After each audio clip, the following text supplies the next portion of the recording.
Puji Tuhan, haleluya. Selamat siang buat Bapak Ibu Saudara yang dikasihi oleh Tuhan Yesus Kristus. Kurang lebih hampir 1 bulan kita tidak berjumpa ya di dalam ibadah, kita berkumpul di rumah ibadah, tetapi saya percaya bahwa Tuhan yang setia itu selalu menyertai di dalam kehidupan Bapak Ibu Saudara yang dikasihi oleh Tuhan. Puji Tuhan.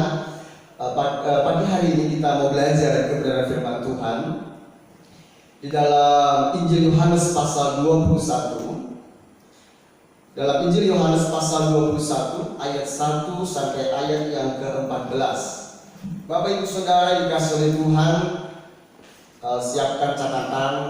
Yang suka mencatat, sharing news dan firman Tuhan. Yang di rumah siapkan catatan supaya mengerti apa yang menjadi isi hati Tuhan di dalam kehidupan kita di hari-hari ini. Saya percaya hidup kita di hari-hari ini semua ada di dalam pemandangannya Tuhan. Saya percaya bahwa Tuhan yang kita sembah adalah Tuhan yang tidak pernah membiarkan kita, ya Tuhan yang mengerti dan peduli atas kehidupan kita. Saya mengingatkan kembali bahwa di minggu yang lalu kita sudah belajar bagaimana Yesus menampakkan diri kepada murid-muridnya saat murid-muridnya ada dalam ketakutan. Mereka ada dalam ketakutan. Kita sudah pelajari minggu yang lalu bahwa ada 4 hal yang dilakukan oleh murid-murid saat itu, saat mereka sedang menghadapi dalam ketakutan. Poin yang pertama minggu lalu kita sudah belajar, kita harus menghadirkan Yesus di tengah-tengah kehidupan kita.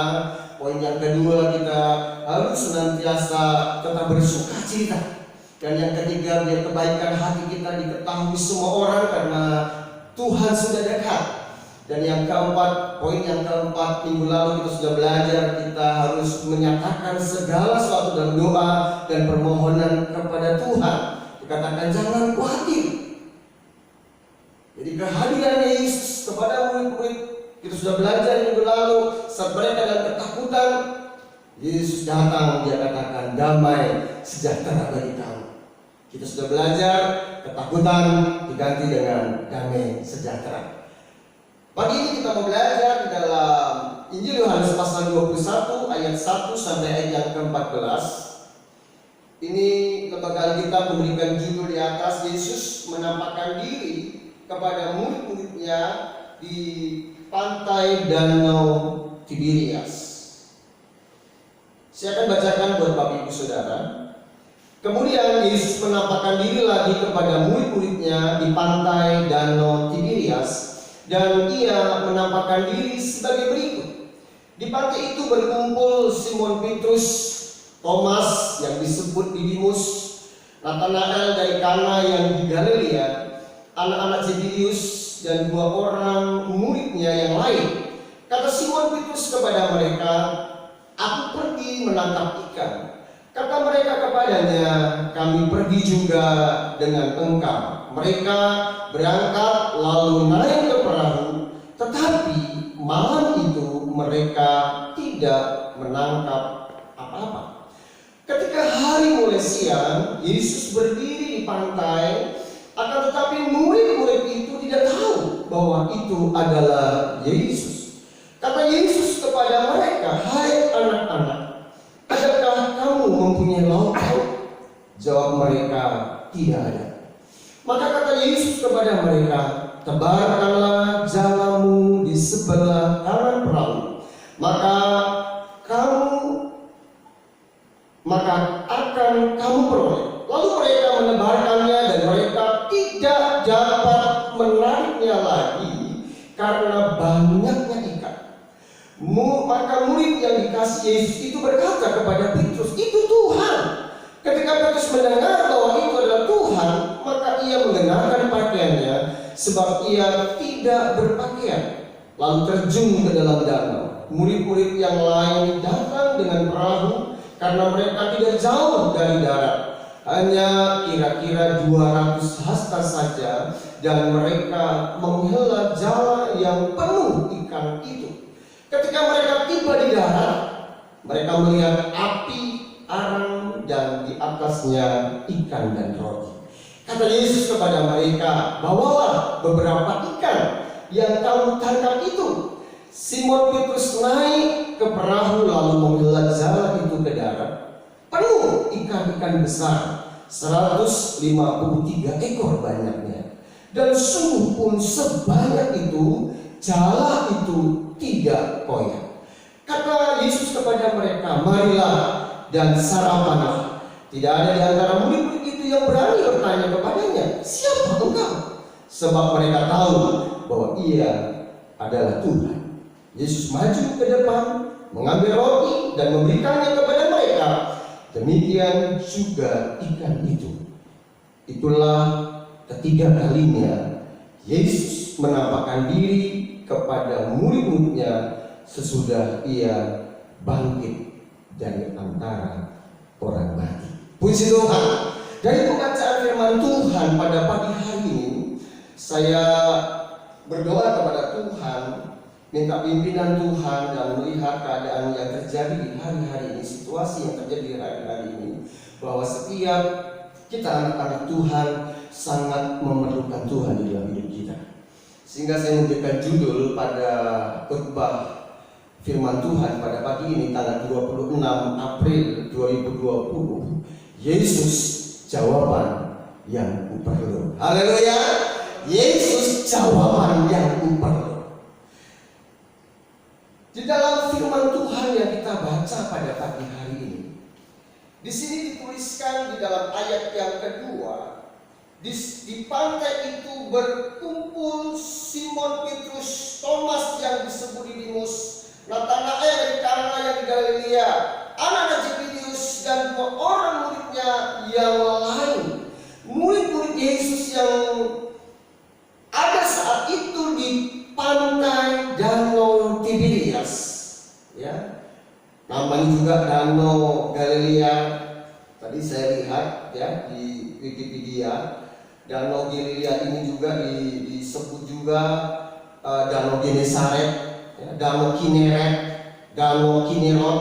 Ya. Murid-murid ada di Danau Tiberias ini, ada Danau Galilea. Danau ini terletak di dataran tinggi Golan, ya, dataran tinggi Golan, dan danau ini airnya tawar. Ini danau yang terbesar di Palestina. Danau ini memiliki luas 166 km dan kedalaman danau ini 43 meter. Murid-murid saat itu ada di Danau Tiberias, dia ada di Danau Galilea. Ini merupakan perintah yang Yesus katakan kepada wanita-wanita saat mereka ada di kubur, ya. Dalam Injil Matius pasal 27, saya akan bacakan buat kita dalam Matius pasal 27. Jadi keberadaan murid-murid saat itu, mereka ada di pantai Danau Tiberias, ada di Danau Galilea. Mereka mendengar apa yang diperintahkan oleh teman-teman mereka, perempuan-perempuan, dan mendengar apa yang disampaikan sehingga mereka menuju ke tempat ini. Dalam Matius pasal 28 ayat yang ke-7 sampai ayat yang ke-10 dikatakan demikian, dan segeralah pergi dan katakanlah kepada murid-muridnya bahwa ia telah bangkit dari antara orang mati. Ia mendahului kamu ke Galilea. Jadi Yesus yang dikuburkan, dia bangkit pada hari yang ketiga.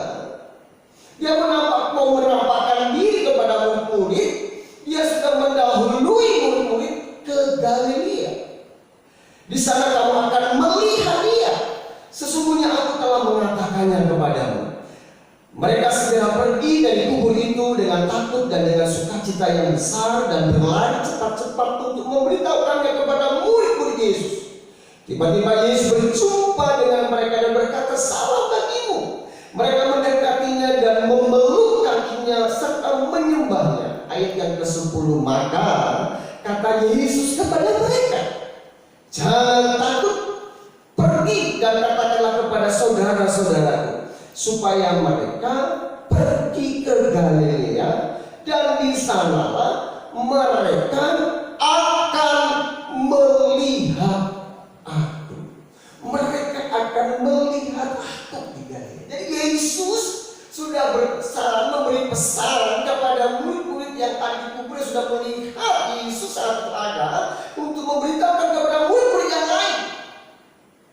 Di ayat yang kedua dalam Yohanes pasal 21, ini keadaan murid-murid mereka ada di Galilea, di Danau Galilea. Perhatikan Bapak Ibu Saudara dikasih di Danau Galilea, di Danau Genesaret, mereka ada di situ dengan satu misi tujuan ingin melihat Yesus, ingin bertemu dengan Yesus. Tetapi saat itu Yesus belum ada, belum melihat Yesus ada di Galilea. Dan apa yang dilakukan oleh murid-murid saat itu? Setelah saya membaca, saya merenungkan, ini sesuatu merupakan kebutuhan murid-murid saat itu, saat mereka menantikan untuk melihat Yesus. Ayat yang ketiga dikatakan di sini, kata Simon Petrus kepada mereka, kepada teman-temannya saat itu, ada Thomas, ada Nathanael, ada anak-anak Zebedeus. Simon Petrus berkata, aku pergi menangkap ikan.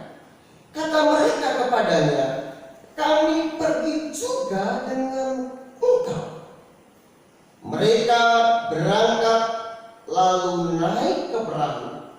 Tetapi malam itu mereka tidak menangkap apa-apa. Keadaan murid-murid di pantai itu, mereka bahkan berita Tuhan, tetapi waktu mereka pergi untuk menangkap ikan, ini sesuatu keperluan yang dibutuhkan untuk memenuhi kebutuhan jasmani mereka, kebutuhan untuk makan. Mereka adalah notabene nelayan-nelayan. Mereka menangkap ikan, tetapi apa yang terjadi saat itu? Malam itu mereka tidak menangkap apa-apa. Mereka tidak menangkap apa-apa. Dan dilakukan mereka pada malam itu tidak berusaha untuk memenuhi kebutuhan hidup mereka. Saya katakan untuk menafkahi juga. Ada istri-istri mereka yang ada di rumah, perlu butuh makan, butuh minum.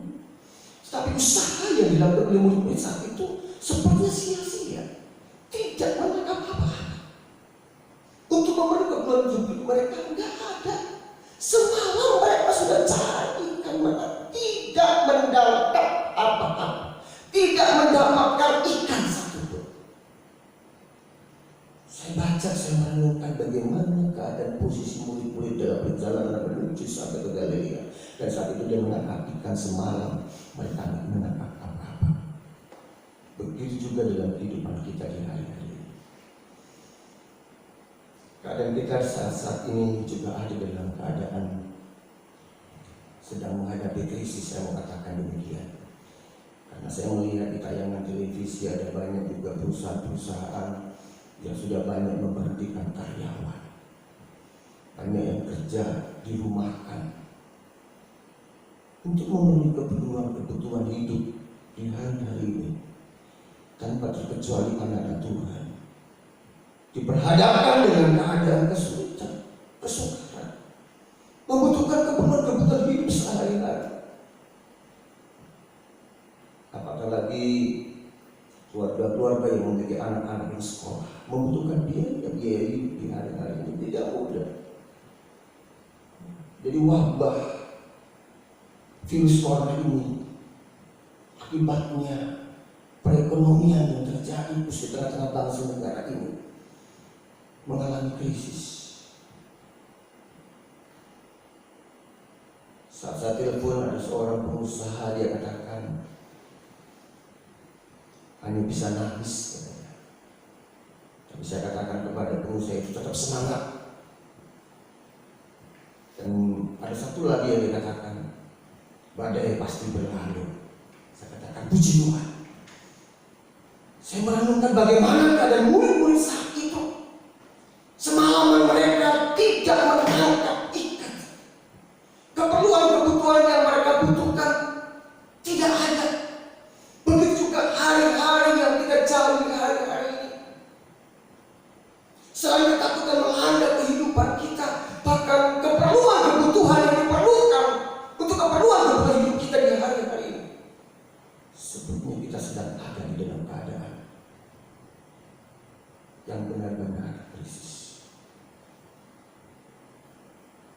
Sehingga saya memberikan judul tema khotbah bahwa Yesus jawaban yang kita beri.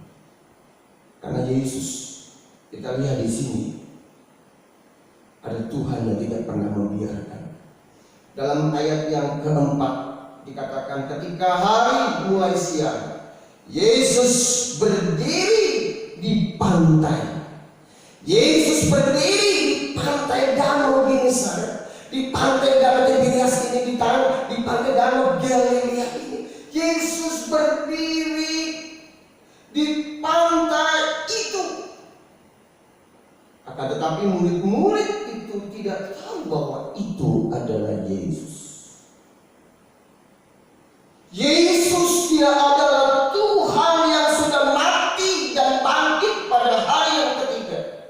Dia menampakkan diri kepada murid-murid saat itu, saat mereka ada di Galilea, di Danau Tiberias, di Danau Galilea itu. Yesus dia tahu, dia mengerti, dia peduli. Dia Tuhan yang tidak pernah membiarkan murid-murid saya. Dan saya percaya Tuhan Yesus Kristus juga Tuhan yang turut merasakan apa yang kita rasakan di hari-hari ini. Dia Tuhan yang mengerti dan peduli atas kehidupan kita. Dalam surat Al-Ibrani dikatakan dia adalah imam besar yang kita punya. Ibrani pasal 4, saya akan bacakan buat Bapak Ibu Saudara. Ibrani pasal 4 ayat 14 sampai ayat ke-16. Buat dia imam besar. Dia juga merasakan apa yang kita rasakan. Karena kita sekarang mempunyai imam besar agung yang telah melintasi semua langit, yaitu Yesus Anak Allah. Baiklah kita teguh berpegang pada pengakuan iman kita. Sebab imam besar yang kita punya bukanlah imam besar yang tidak dapat turut. Perhatikan di sini, bukanlah imam besar yang tidak dapat turut merasakan kelemahan-kelemahan kita. Sebaliknya sama dengan kita. Ia telah dicobai, hanya tidak berbuat dosa. Sebab itu marilah kita dengan penuh keberanian menghampiri tanpa kasih karunia, supaya kita menerima rahmat dan menemukan kasih karunia untuk mendapat pertolongan kita pada waktunya. Yesus saat itu berdiri di pantai Danau Tiberias. Dia tahu keadaan murid-murid saat itu. Dia juga Tuhan yang tahu keadaan kita di hari-hari ini. Dia tidak akan pernah biarkan kita. Dia tuh merasakan apa yang kita rasakan. Dikatakan di sini, dia sama dengan kita. Hanya dia tidak berbuat dosa. Dia imam besar yang merasakan kelemahan kita. Dalam Ibrani pasal yang ke-13 ayat yang kelima bagian B dikatakan, bagian B dalam Ibrani 13 ayat yang kelima bagian B, karena Allah telah berfirman, aku sekali-kali tidak akan membiarkan engkau, dan aku sekali-kali tidak akan meninggalkan engkau. Haleluya. Yesus Tuhan, dia tahu apa yang kita hadapi di hari-hari ini, bahkan hari-hari ke depan. Dia Tuhan yang sekali-kali tidak akan membiarkan kita. Dia Tuhan yang sekali-kali tidak akan meninggalkan kita. Memang berat apa yang kita hadapi di hari-hari ini. Perlu kita ketahui, dia imam besar yang merasakan kelemahan-kelemahan kita. Firman Tuhan katakan Tuhan sekali-kali tidak akan meninggalkan kita. Dia sekali-kali bahkan tidak akan membiarkan kita. Bapak Ibu sudah dikasih oleh Tuhan.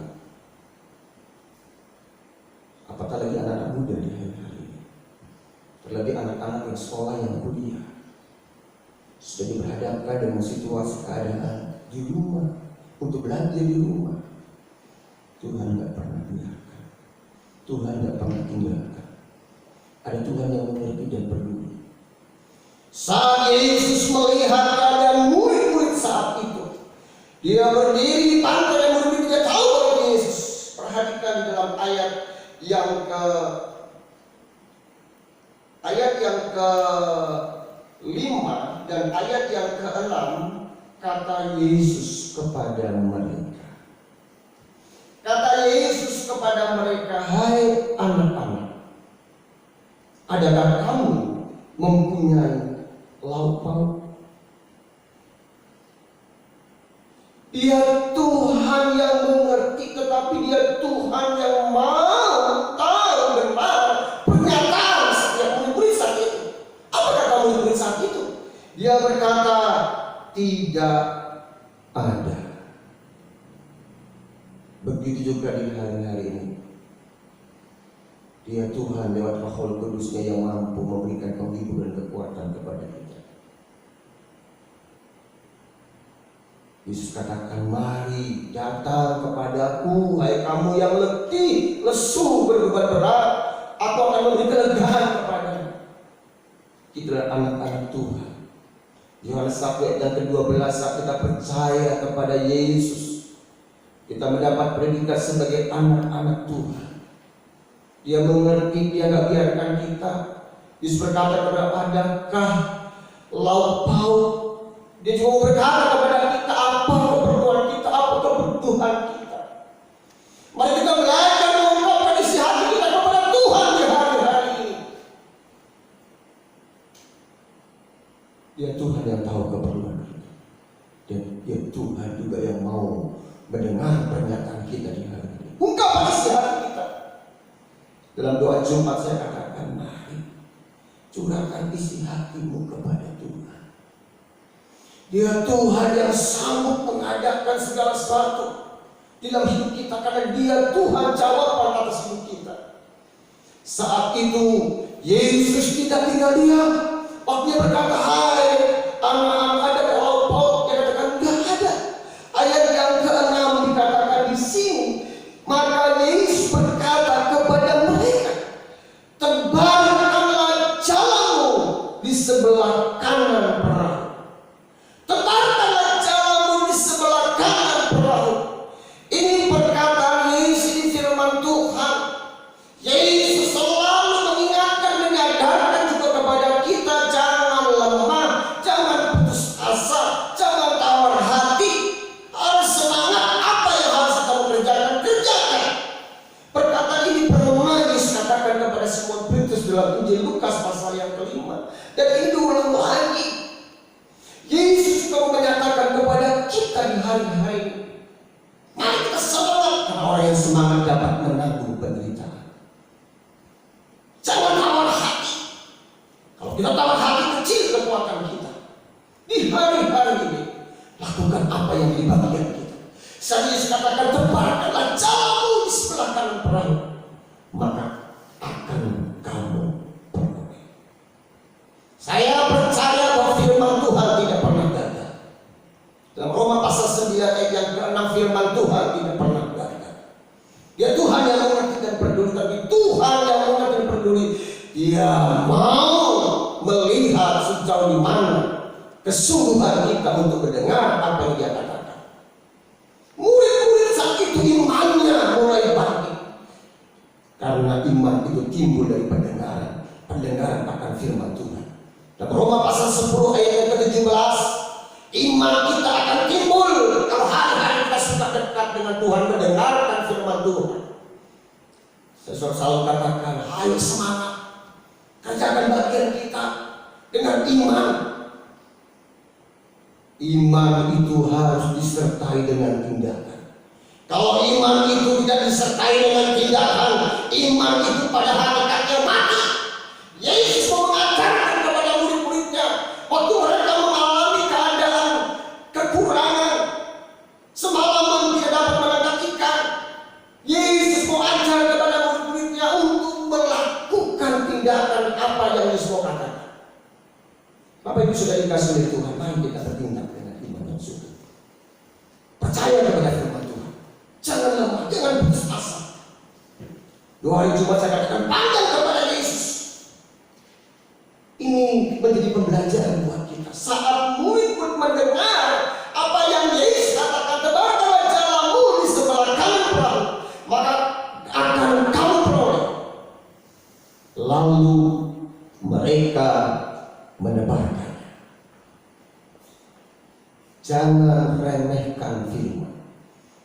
pasal 13 ayat yang ke-13 katakan, barang siapa yang meremehkan firman akan menanggung akibatnya, tetapi siapa taat akan menerima balasan. Murid-murid tidak berbantah-bantah. Dia nggak berbicara Yesus habis ke semalaman ini, nggak apa-apa, dia nggak komplain, dia nggak berbantah-bantah, tetapi saat mereka mendengar apa yang Yesus katakan, lalu responnya dia kepada firman, dia lakukan apa yang menjadi perkataan Tuhan. Lalu mereka mendebarkannya. Kalau iman itu disertai dengan tindakan, Yakobus pasal 2 ayat yang ke-22 dikatakan iman itu menjadi sempurna. Lalu mereka menebarkannya dan mereka tidak dapat menariknya lagi karena banyaknya ikan. Haleluya. Saya percaya bagi orang yang tidak pernah menyerah, Tuhan tidak pernah permalukan. Saya sering kali katakan kegagalan itu adalah hal yang tidak memalukan, tetapi menyerah dalam kegagalan itu adalah hal yang memalukan. Bapak Ibu sudah dikasih oleh Tuhan. Ini menjadi pembelajaran buat kita di hari-hari ini. Lakukan apa yang Tuhan katakan. Tetap kita terus jaga kesehatan kita. Kalau pemerintah, apatah lagi sekarang sudah ada peraturan PSBB, ya, kita belajar tahu. Kalau kita disuruh diingatkan cuci tangan, kita cuci tangan. Kalau kita mau keluar pakai masker, kita lakukan. Ya, taat saja. Saya percaya tidak mudah memang menghadapi keadaan kesulitan di hari-hari ini. Tetapi kita mau belajar dari murid-murid ini. Murid-murid tidak putus asa. Imannya timbul waktu dia dengar apa yang dikatakan. Dia lakukan. Dia tidak bertanggapan, dia lakukan. Firman Tuhan katakan, orang yang taat akan menerima balasan. Saat murid-murid mendapatkan begitu banyak ikan, dikatakan di sini jala dari murid-murid waktu ditarik banyak sekali ikan. Ada murid yang mengasihi Yesus, yang namanya Yohanes, yang menulis surat ini. Ayat yang dikatakan, maka murid yang dikasihi Yesus itu berkata kepada Petrus, itu Tuhan. Itu Tuhan. Ketika Petrus mendengar bahwa itu adalah Tuhan, maka ia mengenakan pakaiannya, sebab ia tidak berpakaian, lalu terjun ke dalam danau. Bapak Ibu sudah dikasih oleh Tuhan. Kalau kita mengasihi Tuhan, melakukan apa yang Tuhan perintahkan. Alkitab katakan, orang yang mengasihi Tuhan, orang yang mendengar firman Tuhan dan melakukan apa yang Tuhan firmankan, maka Yesus akan mengasihi orang itu. Ayat yang ke-8 dikatakan di sini, murid yang lain datang dengan perahu karena mereka tidak jauh ke darat, hanya kira-kira 200 hasta saja, dan mereka menghela jala yang penuh ikan itu.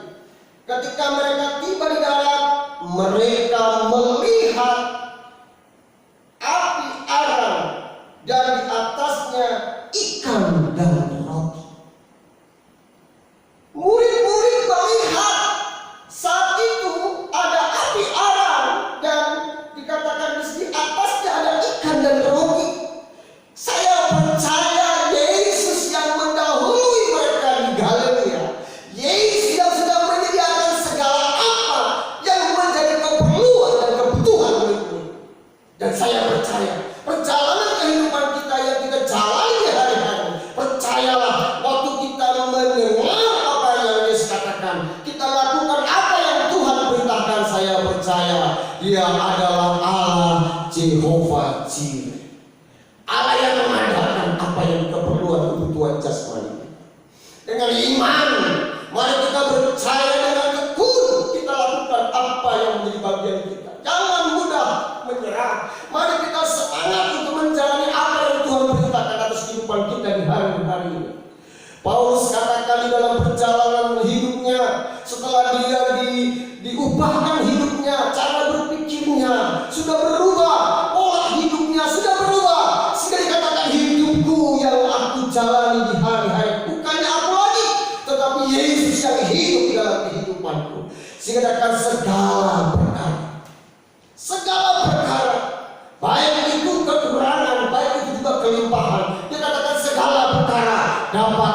bertanggul di dalam Dia yang memberi kekuatan kepada. Ini yang harus dimiliki anak-anak Tuhan di hari ini.